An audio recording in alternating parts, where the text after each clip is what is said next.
Ouça agora na RCI, programa Entre Livros. Entrevistas com autores, organizadores e especialistas em livros, com foco no conteúdo da obra. Apresentação Rosimeire Salles. Olá, ouvinte da RCI, você que nos acompanha aí pelas redes sociais, Facebook, YouTube, site Sempre RCI. Estamos aqui trazendo sempre conteúdos para a gente estar debatendo, livros, autores, e o tema de hoje é autenticidade consciencial. A gente já vai saber o que é isso, e com o nosso autor convidado, Tony Muscoff, que está falando da Austrália. A gente tem a honra aí de ter uma participação especial no nosso programa. A pandemia favoreceu isso, porque este programa ele está sendo gravado, né, em função da pandemia.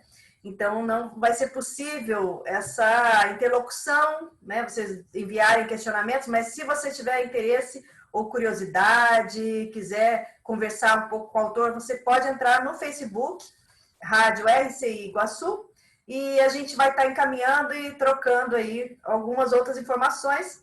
Mas deixa eu apresentar, então, o nosso convidado de hoje. Ele é graduado em Psicologia pelo FRJ, ele também é especialista em psicopedagogia e ele é mestre em paz e resolução de conflitos. Olha que bacana, né? Tony, então receba as nossas boas-vindas ao nosso programa. E aí eu quero saber de você, autenticidade consciencial. Como que se manifesta isso no ser humano? O que é ser autêntico? Rose, muito obrigado pelo convite. É uma satisfação, um privilégio estar aí falando com você do outro lado do mundo, compartilhando essas ideias sobre autenticidade. Eu quero mandar um forte abraço para todos os amigos ouvintes da RCI, os internautas, os telespectadores, o pessoal que está acompanhando pela internet, pelo rádio, no carro, em casa. Um grande abraço, saudações aqui da Austrália para todo mundo aí do Brasil, de Foz do Iguaçu, nossos amigos de Foz do Iguaçu também. É sempre bom estar em contato, né, com a nossa turma, com o nosso grupo aí. Então, a autenticidade consciencial, né, esse livro, eu escrevi esse livro faz algum tempo já, e publiquei em 2012, perdão.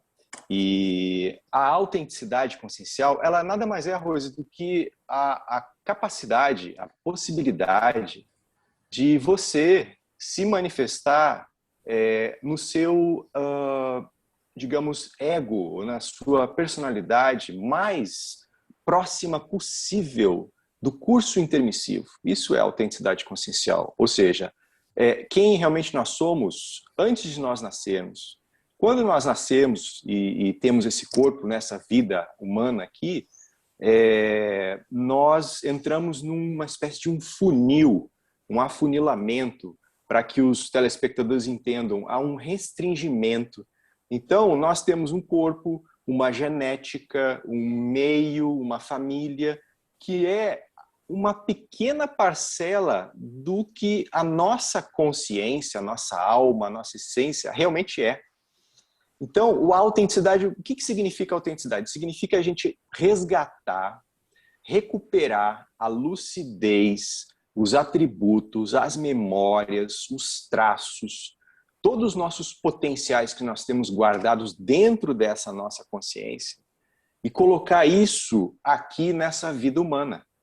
Ou seja, nós somos uma enciclopédia, uma biblioteca ou uma holoteca de experiências, de vivências, de memórias, de traços, mas nessa vida a gente expressa só uma pequena parcela disso. Então, quanto mais autênticos nós formos com a nossa consciência, ou seja, nosso self, nosso ego, mais nós somos capazes de expressar esses potenciais todos. Então, o que acontece? Na prática, às vezes a pessoa ela começa a ver que ela tem coisas dentro dela, atributos e talentos que estavam lá pegando poeira, guardados dentro de uma gaveta. E coisas muito boas, positivas, que estavam sendo subutilizadas. Então, a ideia do meu livro foi escrever sobre autenticidade para que, de uma forma mais simples, a gente puder falar, para que as pessoas pudessem fazer uma autodesrepressão. Elas se desreprimissem, elas mostrassem coisas que elas têm dentro delas de uma maneira útil para a sociedade, ok? Então, a autenticidade, ela basicamente é isso. É a capacidade que você tem de mostrar, de exibir, de materializar nessa vida a sua realidade, a sua realidade, a sua real maturidade consciencial. A gente vê, por exemplo, uma criança lá nos seus 8, 9, 10 anos, ela está ali, que é uma consciência. Você vê como uma criança com traços infantilizados. Mas o que tem entre aquelas orelhas ali? O que tem dentro daquela mente? Quais são os reais atributos daquela personalidade ali? Aquilo começa a florescer, a se manifestar com o tempo. A psicologia vai dizer que o meio, a família, a cultura vai moldar isso. E de fato vai. Mas, na verdade, aquela criança, aquela personalidade, ela já teve outras vidas no passado.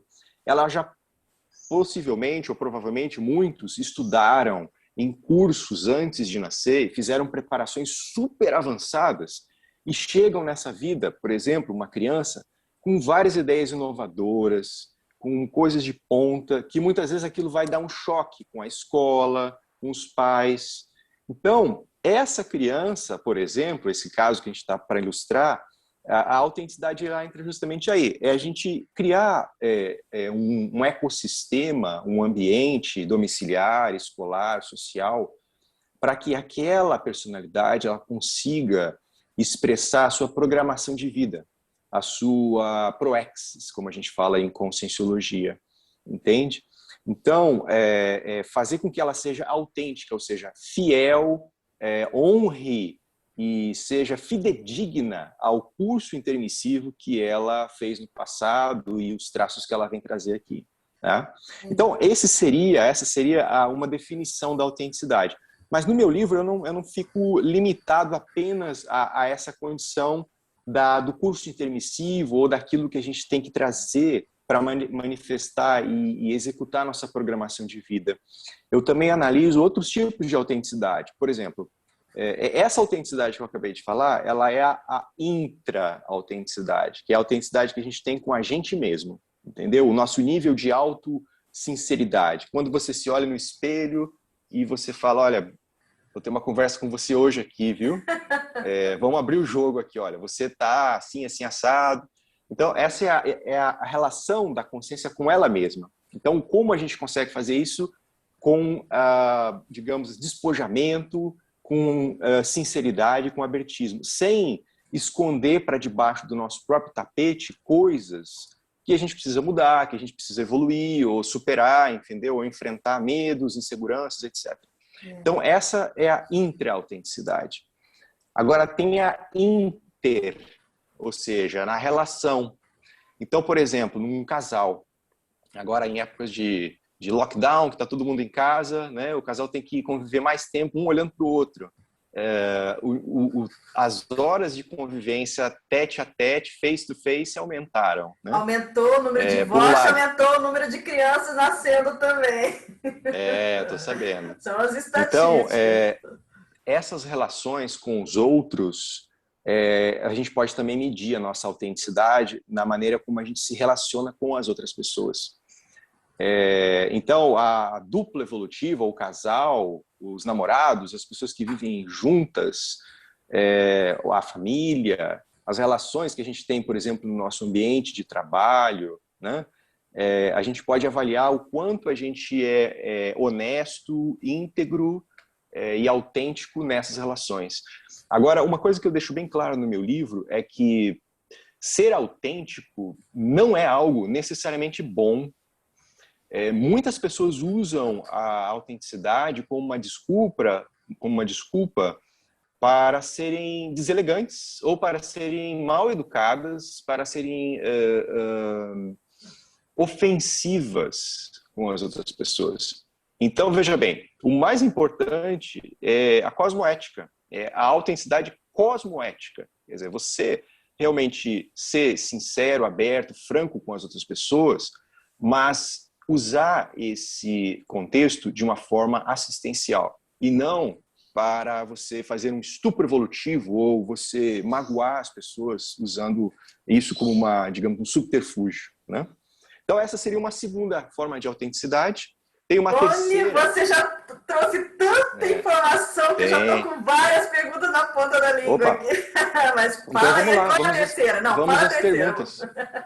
A terceira? Então vamos para a terceira. Vamos. A terceira é o que eu chamo de poliautenticidade. A poliautenticidade é a autenticidade coletiva de uma sociedade. Ou seja, vamos pegar, por exemplo, o caso do Brasil. Eu agora estou na Austrália, eu consigo ver o país onde eu nasci e morei durante vários anos de fora. E isso me permite fazer uma série de análises. É muito diferente você ver o local onde você nasceu, a cultura, sobre um outro ponto de vista, sobre uma outra perspectiva. Então, por exemplo, a gente pode avaliar, por exemplo, a autenticidade do Brasil como um país, como uma entidade coletiva, entendeu?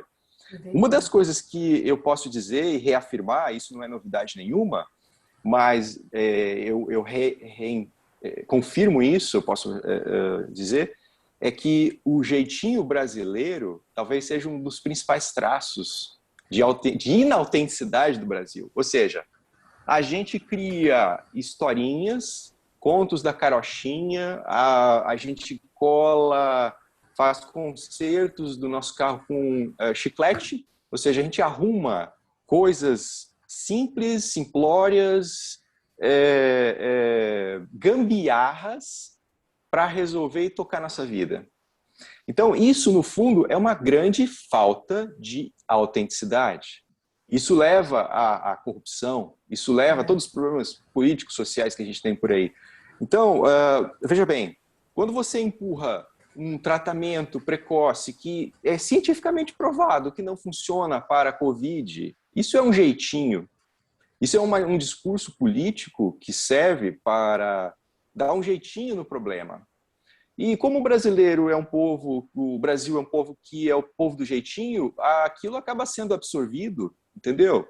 Tem uma ressonância na caixa acústica social,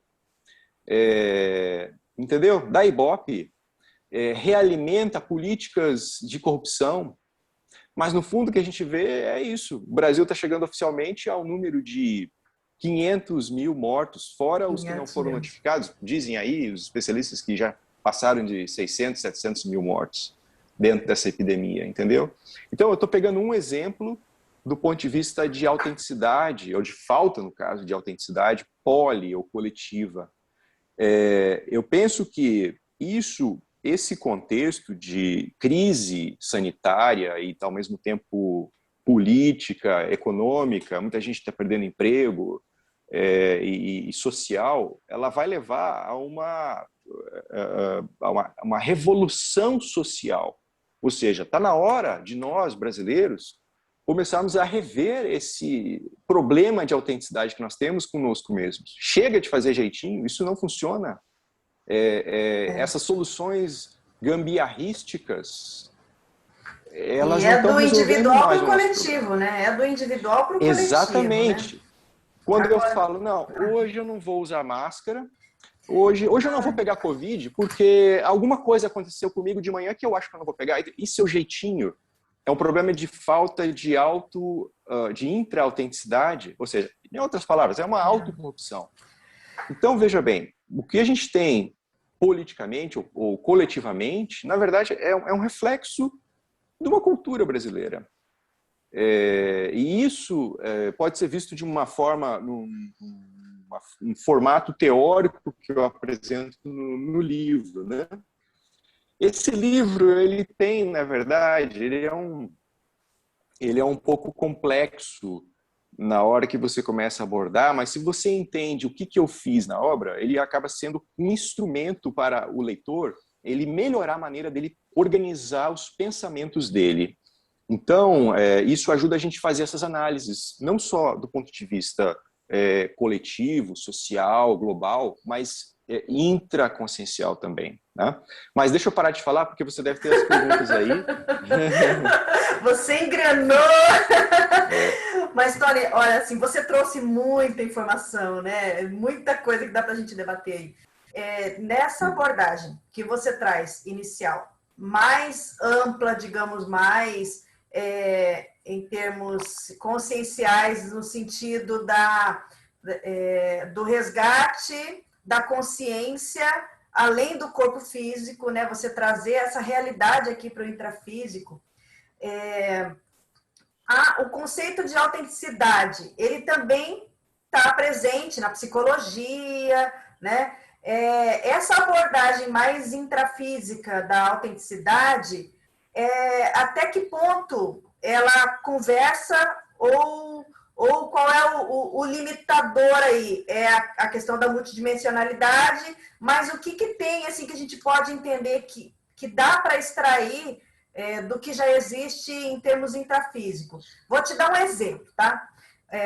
A autenticidade, no sentido assim, eu pensei, uma coisa é na manifestação que cada um tem consigo mesmo, né? Então, eu ser autêntica comigo mesmo, eu não me auto-enganar, eu não me auto-sabotar, eu não me como que eu vou dizer assim, até punir, mas eu respeitar, entender quem eu sou e estar de acordo com a minha manifestação, de acordo com quem realmente eu sou, né, na realidade.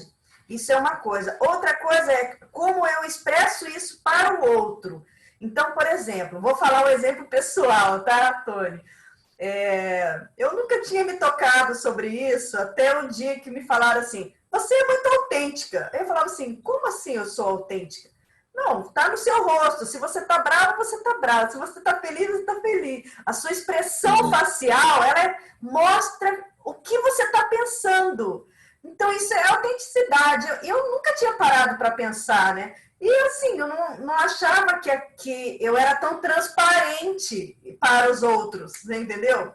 Até que eu comecei a observar realmente, né? E eu vi que tem várias pessoas na minha família, principalmente mulheres, várias. Eu tive agora em Campo Grande recentemente. E a gente tem um pouco isso na família, sabe? Essa expressão assim, facial muito... Isso também é um tipo de autenticidade. Como que é, então, essa abordagem da autenticidade, vamos dizer, para esse ângulo da psicologia ou da questão mais intrafísica de manifestação? Olha, a psicologia ela aborda muito isso, as ciências comportamentais, sociologia, até a filosofia. Agora, isso, na verdade, é quando você tem o conteúdo, que é as suas intenções, os seus pensamentos, as suas emoções, aquilo que está dentro da sua mente, e a forma, ou seja, o comportamento, a sua faces, a sua fala, as suas atitudes e gestos. Quando há um alinhamento entre essas duas coisas, ou seja, se o conteúdo ele está coerente com essa forma, com a apresentação, disse-se então que há um nível de autenticidade, que a pessoa é autêntica, ela expressa o que ela não tem papas na língua, ela fala o que ela pensa, entendeu? Então ela não tem um verniz, uma fachada que distorce o que ela está realmente sentindo, experimentando, as emoções que ela tem, entendeu? Então muitas vezes ela tem reações, às vezes, impulsivas, sem pensar, porque ela realmente é espontânea, há uma espontaneidade. Inclusive, tem uma frase, né, que se diz que os loucos e as crianças são as criaturas mais autênticas que existem, porque elas são espontâneas, elas não têm nenhum freio social que as impede de falar o que elas estão pensando, né? Agora, com o tempo, isso a psicologia fala muito, com o tempo a gente aprende a puxar esse freio, né? Pois porque tem uma modulação, tem o outro lado também, né? Eu lembrei assim... Tem quem vai ouvir a mensagem. Quem vai receber assim, aquilo pode receber como um impacto ou como algo deselegante. E às vezes então, não tem a ver nem com o outro. Às vezes é uma questão íntima, né, que está ali incomodando ou está dando mal-estar ou tem uma crise de crescimento ou alguma coisa que é intraconsciencial. Mas aí não tem como esconder no rosto o que está acontecendo no mundo interior, né? E, ao mesmo tempo, eu sei de casos de pessoas que a pessoa, assim, tenta fazer um exercício de mostrar, porque para ela está sempre poliana, está sempre sorrindo, ela não consegue expressar o que ela está sentindo. Então, assim, mas vamos combinar, tem um outro né, Rose? contraponto, não é?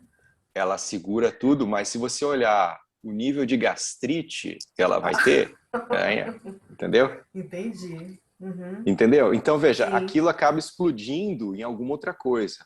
Do ponto de vista da conscienciologia, a primeira coisa que explode são as energias.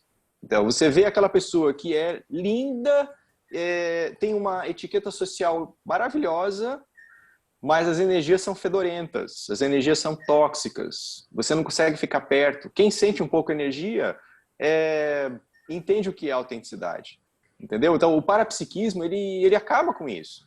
Agora, veja, por outro lado, a psicologia fala isso, as ciências comportamentais explicam. A mentira social, ela é necessária. Nós não podemos viver em uma sociedade sem um percentual prático diário de mentiras brancas, como eles falam, né? Então, é aquele negócio da diplomacia, pelo menos aqui. Você entra no elevador na segunda-feira de manhã e fala, aí, tudo bem, você teve um bom final de semana, né? Aí, tudo bem, estou ótimo. Você não vai falar que foi uma droga, Pois que eu é. tô pé da vida porque é segunda-feira, tem que trabalhar nesse trabalho. Aqui eles falam, living the dream, né? Eu estou vivendo meus sonhos, no meu trabalho. Na verdade, é uma questão de educação, né, Rose? Sim, sim. Então, a educação, ela é importante, porque sem isso a gente não tem relações sociais saudáveis, né? Então, nós temos que segurar os nossos podres para nós e resolvê-los indoors, ou dentro de casa, ou conosco mesmo, porque o outro não tem que ficar ouvindo ou aguentando aquilo necessariamente, não é um contexto adequado para expor aquilo. Então, veja, a O mentira, médico ou no faz caso a muito isso, né? O omissão, médico faz faz. muito isso. A mentira branca é do universo do Hum, médico. Eles usam um pouco Olha, isso. eu diria todo mundo tem, isso é inevitável. Em A algum contexto é questão, necessário, né? o problema, sabe qual é, Rose? O problema é quando a pessoa ela começa a criar um mundo de fantasias e ela começa a criar desculpas, explicações e uma mentira em cima da outra, aquilo vai acumulando e a vida dela gira em torno daquilo. Já Esse é o não problema, sabe mais porque o que é aí a verdade, né?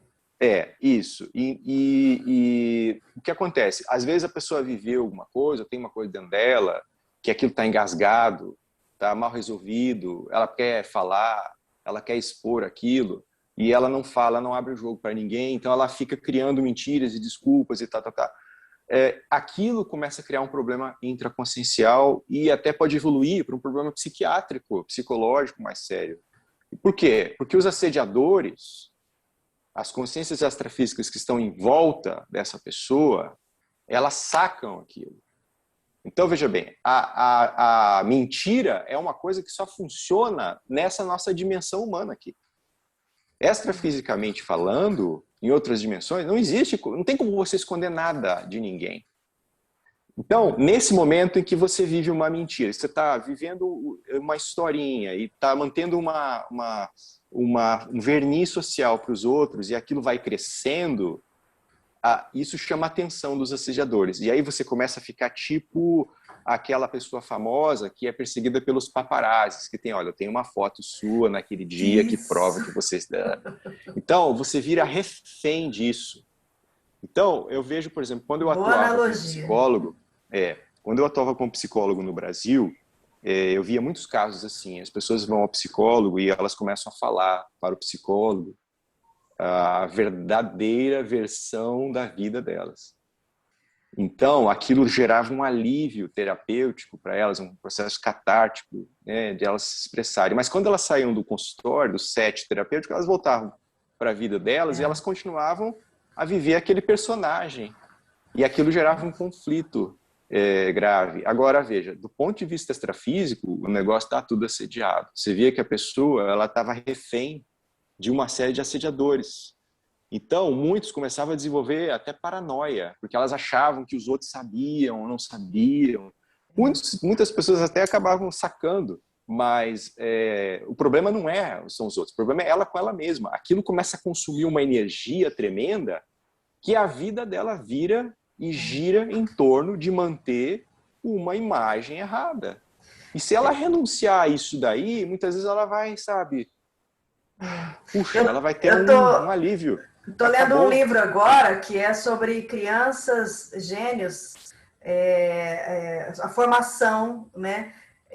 Do ponto de vista do psicólogo, e aí tem uma parte que fala bem isso, né? A pessoa adulta tá já com as suas emoções, que ela entende que está tudo tranquilo, e aí ela senta na frente do terapeuta ou do psicólogo e ela volta a ser uma criança de 2 anos e começa a chorar e volta aquela emoção toda, que na verdade não foi bem trabalhada, mas para ela mesma, então ela não é autêntica nem com o próprio sentimento, porque ela não consegue reconhecer que ainda tem coisas que estão lá da infância dela que afetam ainda quem ela é hoje. E aí eles falam, olha, muitos adultos viram crianças na hora que senta na frente do psicólogo, né? Mas, Tônia, eu vou pedir licença para você, eu vou chamar os nossos amigos patrocinadores. E 1 minutinho a gente vai estar de volta, tá bom?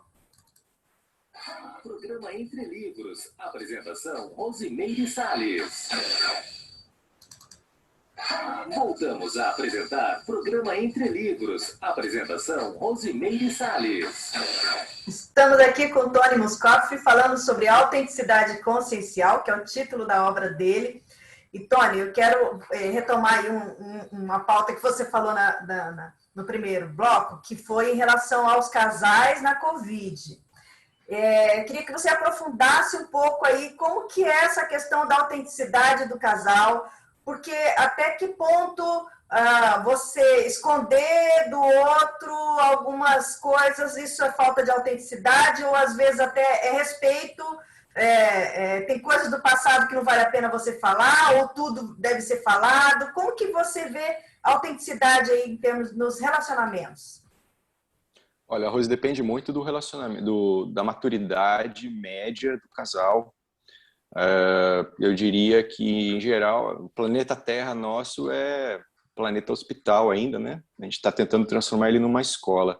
Então, o nível das relações entre as pessoas e relações conjugais também ainda precisa melhorar muito, né? Agora, quando um casal convive muito tempo juntos, eles começam a desenvolver uma espécie de relacionamento telepático, uma simbiose positiva. Você sabe, né, Rose, como a coisa Não, é. Então, isso e tem a daí, com questão o tempo... energética também, né, Tony? Chega uma hora que você sente quando a pessoa está chegando, você já sente qual é a demanda da pessoa, porque aquilo começa a ter um entrosamento até energético mesmo, e aí nem adianta a falta da autenticidade, né? Porque a outra pessoa te lê, né? Ela já te conhece Exatamente. tanto que ela já te lê, ela sabe, você está estampada, né?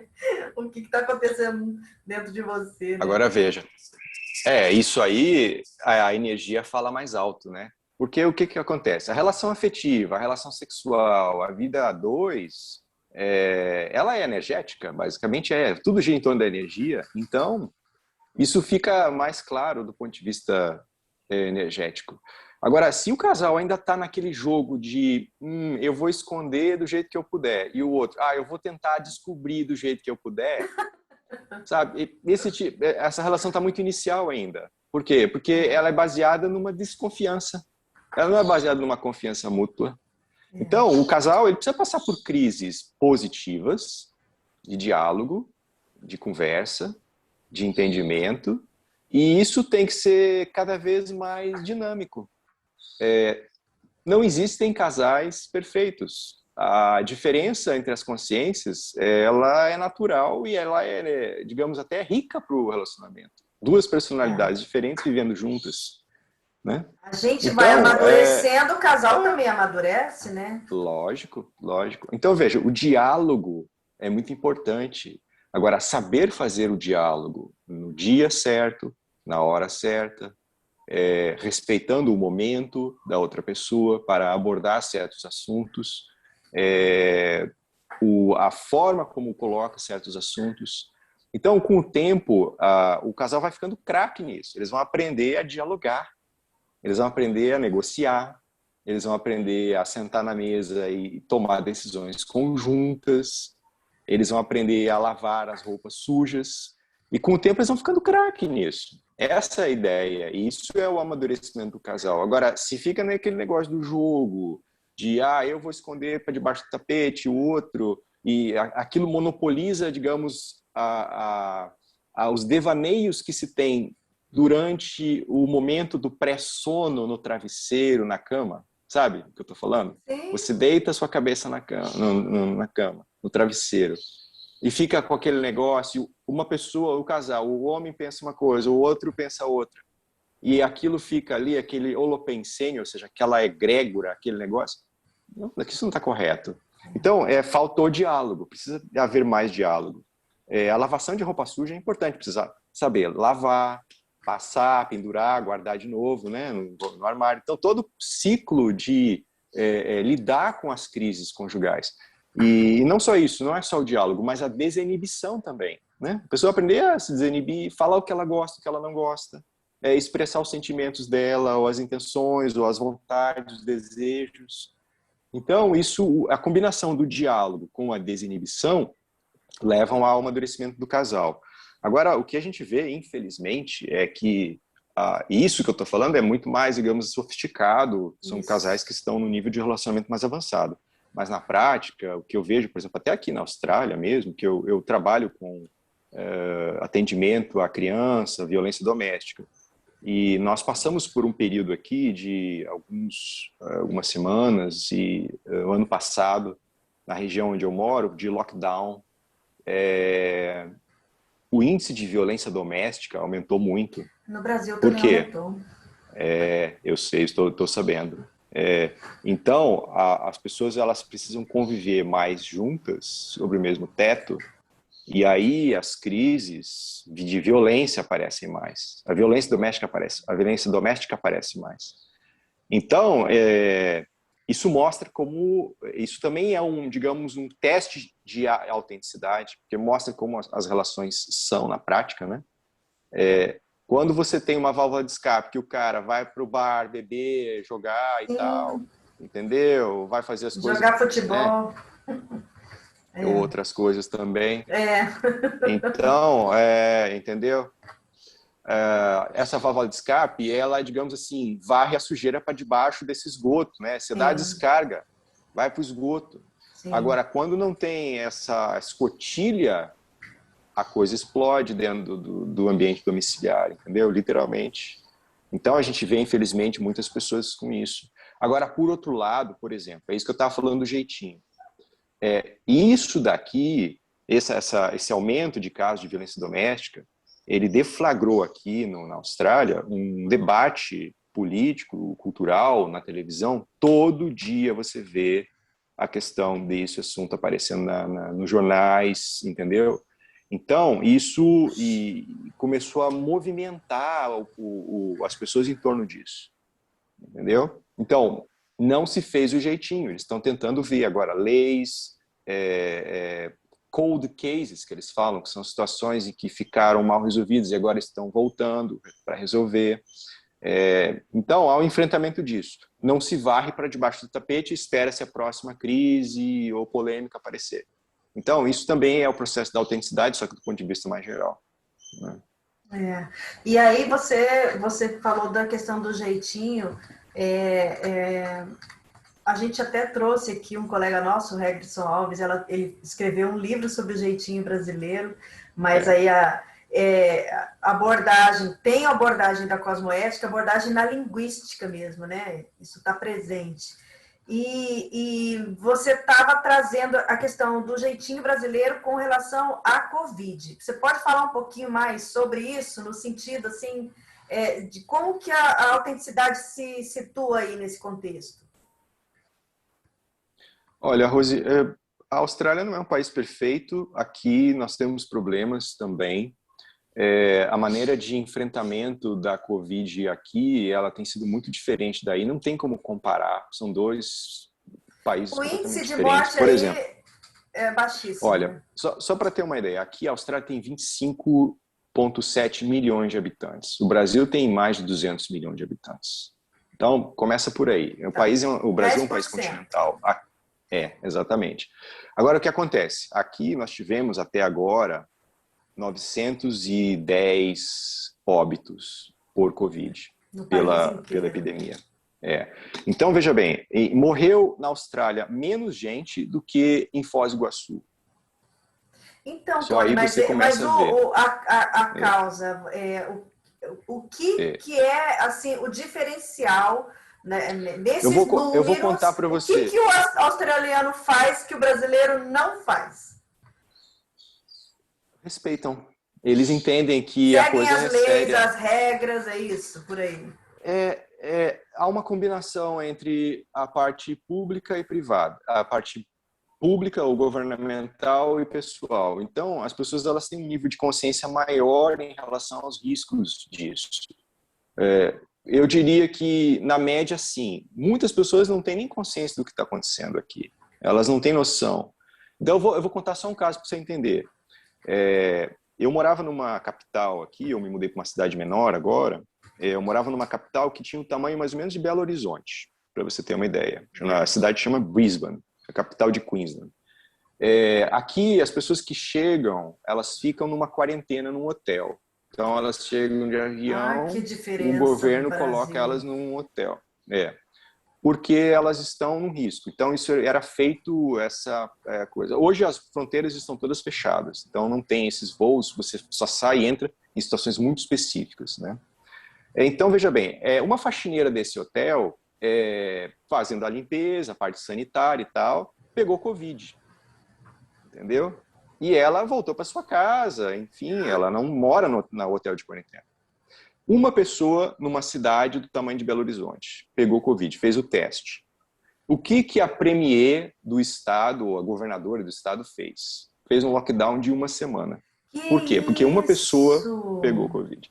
Então você imagina, vamos transportar isso para o Brasil. Imagina o governador de Belo Horizonte decidir parar Belo Horizonte inteira porque uma pessoa, uma faxineira de um hotel, pegou Covid. Entendeu? Não, Tony, é outra realidade. É outro mundo isso aí.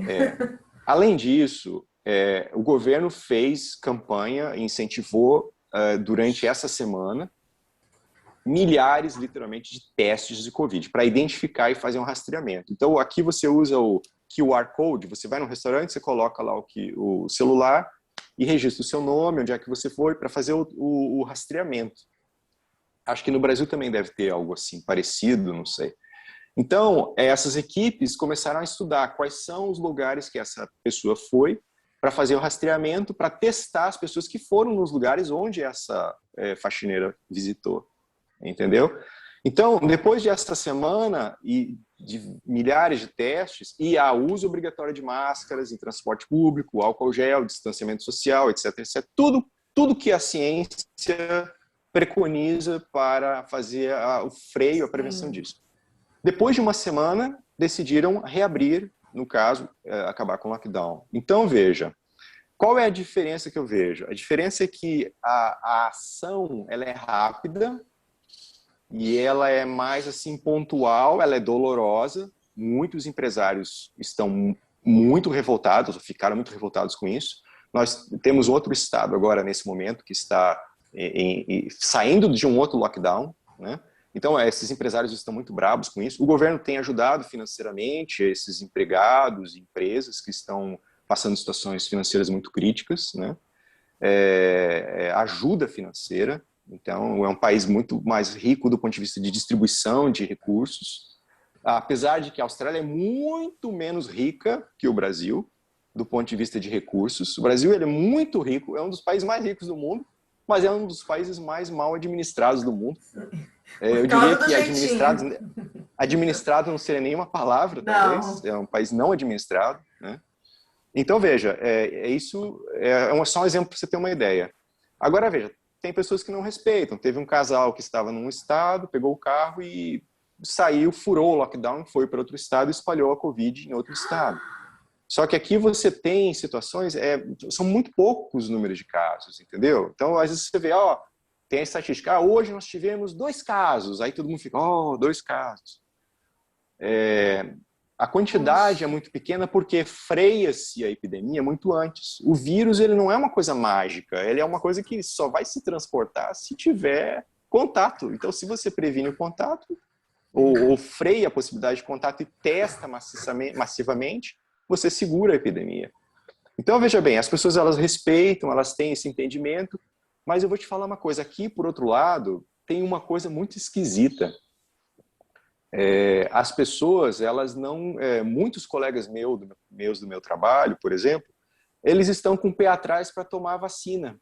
Embora esteja disponível, elas não querem tomar vacina porque elas estão com medo das reações adversas da vacina.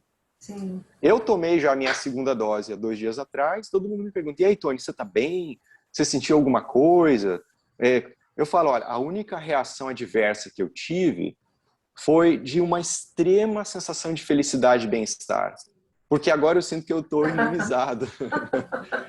Agora, porque as pessoas elas têm medo de pegar trombose, de ter reação e tal. Então, eles fazem todo um auê em torno disso.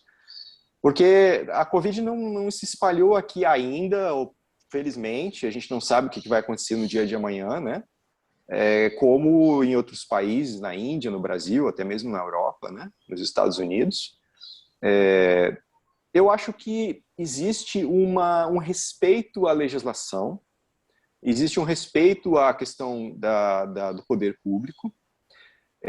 Obviamente existem multas pesadas. Esse casal, por exemplo, que furou esse bloqueio, cada um deles pagou uma multa de $4.000, porque eles pegaram o carro e cruzaram a fronteira sem poder. Entendeu? Então, isso na hora imediato. Então, existe uma forma de segurar isso juridicamente, legalmente, mas eu acredito assim, que existe um senso comunitário e de respeito maior. Mas eu acho também tem gente que não está nem aí também, que não respeita, e enfim, é a natureza humana. Mas aí é a exceção, não é Terra. o padrão, né, Tony? É a exceção, não, eu acho que tem de tudo, Rose. Tem de tudo. As pessoas, elas porque se fosse um padrão, o país estaria igual ao Brasil. Né? Eu acho que a grande Olha, eu fui diferença... ontem no cartório. Você chega lá, aí a pessoa está de máscara até aqui. Aí a outra tá grudada uma na... As cadeiras estão distantes uma da outra, põe a faixa no meio para não sentar, aí as pessoas ficam justamente uma de pé do lado da outra que está sentada, não mantém distanciamento. Então, assim, é o básico, coisas básicas. As pessoas não seguem. Então, assim, não tem uma única vez que a gente sai que não vê gente sem máscara. Mas, gente, máscara não é o básico? É o básico, por quê? Porque já sabe que corre o risco de você. Você fica 3 dias com o vírus no corpo sem saber porque você não tem sintoma. Então, sabe, Tony, foi muito bom você ter tocado nesse assunto. Eu tenho trazido sempre aqui nos últimos programas a seriedade, sabe, que é esse cuidado. Né? E o que eu trago sempre é assim, não é só o cuidado com você, né? É o cuidado com todos que estão ao seu redor. Porque se você fica 3 dias com o vírus dentro de você, sem ter nenhum sintoma, esses 3 dias, se você ficou sem máscara, você espalhou. E aí, outras pessoas se contaminaram. Então, não é só a sua saúde, a saúde de quem está interagindo com você, né? Exatamente. Isso aí não é nem jeitinho, isso é desrespeito, é egoísmo, eu não sei nem que palavra que a gente pode usar, né? Essa assim, irresponsabilidade no trato com o outro. Eu penso que se passa um pouco por aí também, né? Você saber que é uma realidade fatal para algumas pessoas, né? Como foi o meu caso, fatal, entendeu? Então, assim, olha, todo cuidado, tudo que podia fazer de prevenção, tudo nós fizemos. E eu peguei e eu quase morri. Então, como que eu peguei? A gente tinha tudo... Até hoje a gente não sabe. Como que a gente tinha todo o cuidado do mundo, as pessoas me chamavam de neurótica. De tanto que eu cuidava, sabe? Então, assim, se a gente tem todo o cuidado e a gente ainda pega, imagina as pessoas que não têm, elas saem transmitindo mesmo, né? Mas, Tony, olha, a gente já vai aqui chamar o nosso último intervalo. Pessoal, daqui a pouquinho a gente volta a falar mais aqui com Tony Muscov. Programa Entre Livros. Apresentação, Rosimeire Salles. Voltamos a apresentar programa Entre Livros. Apresentação Rosimeire Salles.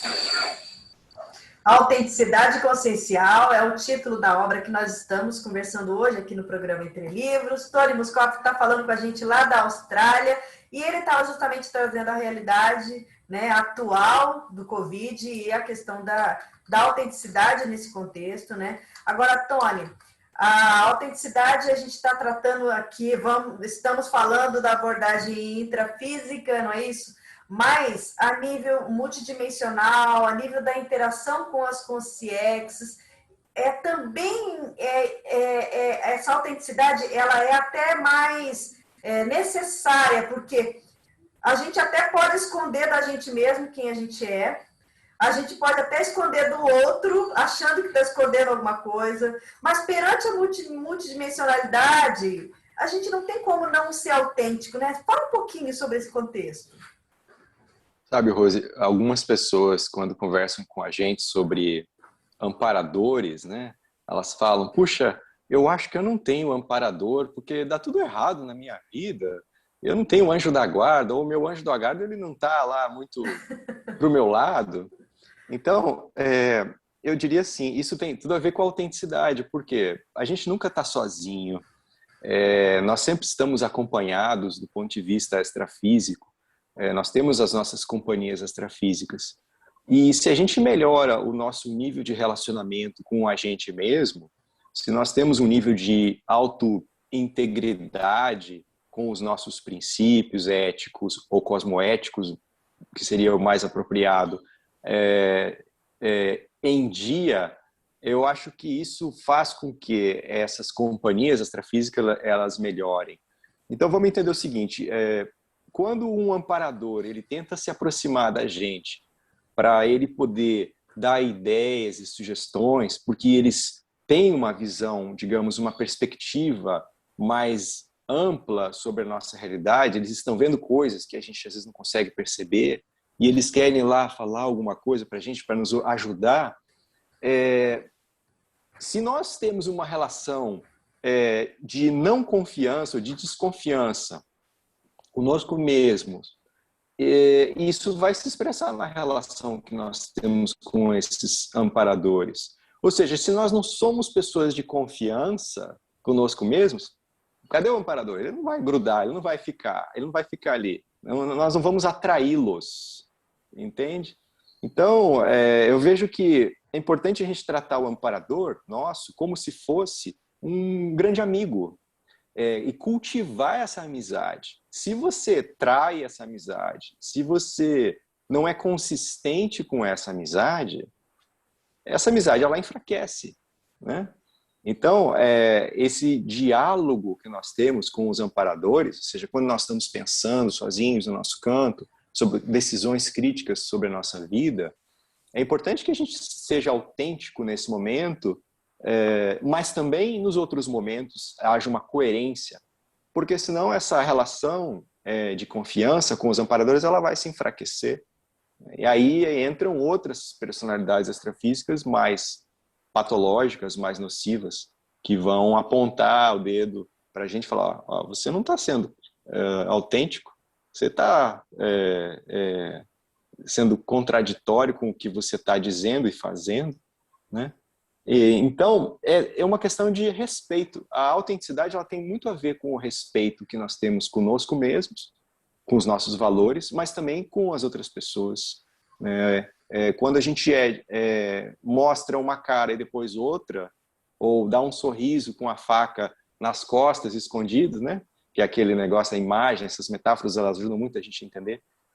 Os amparadores, eles veem os dois lados. Eles veem a cara sorrindo e veem a faca nas costas e veem, mas peraí, o que esse cara está querendo, né? Então, a nossa relação com a extra-autenticidade, ou seja, a autenticidade extrafísica, ela começa por aí, ela começa com esse grau de coerência. Eu escrevi um dos capítulos no livro, sobre a questão da relação da autenticidade com a coerência. Então, a coerência, ela é o tempo. Se você, com o tempo, você mostra vieses completamente diferentes ou contraditórios, aquilo perde a consistência, né? Perde a sua essência. Então é mais ou menos por aí. Sim. Agora, Tony, o que você acha assim que seria uma técnica, ou como que a pessoa que considera que não tem um nível de autenticidade assim mais expressivo, como que ela pode fazer para ela desenvolver isso, ou que tipo de técnica que ela pode aplicar, enfim, como a pessoa ser mais autêntica? Olha, a primeira coisa é ela ver que o caminho principal é o da comunicação verbal. Ela pode escrever, ela pode expressar isso de outras maneiras, mas falar ainda é a melhor técnica. Você usar o seu aparelho fonador, o seu laringochakra, para você falar. Então, a fala, o diálogo ainda é a melhor forma de você desenvolver a autenticidade. Se a pessoa é tagarela, talvez ela tenha que fazer o movimento contrário, ela ouvir mais os outros. Ouvir mais o que os outros têm a dizer sobre ela, entende? Então, eu acho que o amadurecimento da comunicabilidade, ele é talvez uma das melhores oportunidades para o desenvolvimento da autenticidade consciencial, porque é o tete a tete. E isso é uma arte, você fazer uma conversa, um diálogo com alguém, aprender a conversar. Eu tenho visto isso muito aqui, porque a Austrália ela tem muito da cultura inglesa, é uma colônia inglesa, e uma das coisas que os ingleses gostam é o diálogo. Eles são bons de conversa, então eles conversam, eles falam. Agora, os argumentos, a maneira de conversa, ela não é tão polêmica e tão, digamos assim, latina do ponto de vista da polêmica inútil. Eles realmente querem chegar num ponto. E isso é uma arte. Amadurecer a arte de diálogo, de conversa, é muito interessante. Então, eu acho que uma pessoa que quer desenvolver a autenticidade, uma das coisas que ela pode fazer é começar a se expor mais, ela falar mais sobre ela. Por exemplo, na Conscienciologia existe a possibilidade dos voluntários e até alunos, eles se tornarem professores e eles irem lá para os holofotes, eles aparecerem mais, eles falarem mais, colocarem a cara à tapa e expor mais a sua própria vida, né? Do ponto de vista delas se despojarem dessa frescura e caprichos. Então, a docência, por exemplo, dar aula, ou o que você está fazendo, Rose, de ir ao rádio, né? Expor mais o seu pensamento. Isso ajuda você a ter um termômetro, um feedback maior dos outros. Agora, isso pode ser feito publicamente, isso pode ser feito, por exemplo, entre amigos também. O problema é que se você tiver amigos lá não muito autênticos, vai ser muito difícil extrair alguma coisa dali, né? Mas você então, sabe que às vezes até aqueles amigos que não são autênticos, eles falam umas assim, coisas que você para pensar, peraí, se a pessoa fez essa elaboração mental sobre você, algum fundamento, algum fundo de verdade tem, né? Então vamos considerar, né, isso. Agora veja, se você começa a se dispor a ter, por exemplo, um diálogo, até mesmo com aquelas pessoas com as quais você não se dá muito bem, por exemplo, você pode ter no seu trabalho lá alguém que você... dois bicudos não se bicam, sabe? Não dá. Se você parar um dia no horário do almoço e tentar começar a conversar com essa pessoa, e você às vezes vai receber certos retornos, feedbacks, muito mais ricos do que às vezes você vai ter com um amigo seu que passa mais panos quentes, entendeu? Então, a autenticidade, ela começa por aí. É o processo da comunicação verbal, que vai evoluir para as relações interpessoais, e aí você amadurecer as relações interpessoais. Eu acho que essa é a melhor maneira de você começar com a fazer o desenvolvimento da autenticidade interpessoal, ok? Com as outras pessoas. Agora, com você mesmo, isso daí é a portas fechadas, é você e os seus amparadores. Isso não tem muito jeito, não. Então, você usar as experiências que você teve no seu dia com outras pessoas e depois você refletir. Você pode fazer uma reflexão depois de um dia sobre as suas abordagens. Como é que você foi? Como é que você poderia ter falado algo diferente para alguém? No dia seguinte você vai ter a oportunidade de fazer novamente aquilo, de melhorar, dar um passo adiante. Então, a autorreflexão seria a técnica mais adequada para o desenvolvimento da intra-autenticidade, porque é um exercício que você faz com você mesmo, não tem um terceiro, né? É você e o espelho. Então, você procura sentir e pensar sobre as suas ações que você teve naquele dia, por exemplo, nas últimas 24 horas, né? Como é que foi as suas últimas 24 horas? Teve algum acidente que você poderia ter evitado, né? Alguma palavra que você poderia ter dito diferente? Sempre tem, algum né? tom, né? Então, Sempre com o tempo, tem. a gente faz isso daí. O problema é que, às vezes, a gente tem uma vida muito louca, corrida e cansativa, e que impede que nós tenhamos essa reflexão, né? Parar um pouco e pensar. Às vezes, se você for para um local mais isolado, mais calmo, em volta da natureza, sem tanto estímulo, às vezes aquilo ajuda você a desacelerar um pouco a mente. As pessoas muito ansiosas, elas têm mais dificuldade com a reflexão, né? Às vezes, o lockdown pode ajudar também nesse sentido. O problema é que às vezes a pessoa fica meio biruta. Ela fica biruta porque ela não aguenta ficar com os próprios pensamentos dela, ela precisa se ocupar com alguma coisa, né? Mas, enfim, a gente tem que aproveitar tudo que tem à nossa mão e transformar isso numa técnica de autoevolução, né? Tony, olha, a gente está ainda com 5 minutinhos aí para encerrar o programa. Eu só queria, né, assim, contextualizar o pessoal que na obra, né, Tony, você faz uma série de correlações com temas e isso é muito rico. Então, a gente tem aí mais de 100 capítulos, porque justamente fazendo essa correlação entre autenticidade e algum tema. E aí, você trazer isso para o seu mundo íntimo, para a sua realidade intraconsciencial, né? Gerando essa autorreflexão e outra. Não é só autorreflexão, né, Tony? Não adianta só a gente ficar refletindo e não mudar nada e continuar fazendo a mesma coisa, né? Você constata que você pisou na bola, olha, não fui autêntica, né, com a minha realidade consciencial e amanhã você continua fazendo a mesma coisa. Então, quer dizer, tem que ter aí uma reciclagem intraconsciencial, né? Tônia, eu queria ver se você quer fazer suas considerações finais, se você tem alguma mensagem aí para o pessoal que acompanhou a gente tem aí 4 minutinhos. Ok. Eu queria dizer que esse livro, ele além dele abordar sobre o tema autenticidade, ele foi para mim um exercício de pensar como eu posso desenvolver uma nova técnica de pensamento.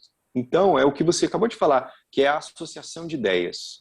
É você ligar um assunto com o outro, você fazer uma conexão. Então, esse livro ele pode ser útil para a pessoa não só estudar a autenticidade, mas para ela aprender como é que funciona essa técnica de associação de ideias. E por que a associação de ideias é importante?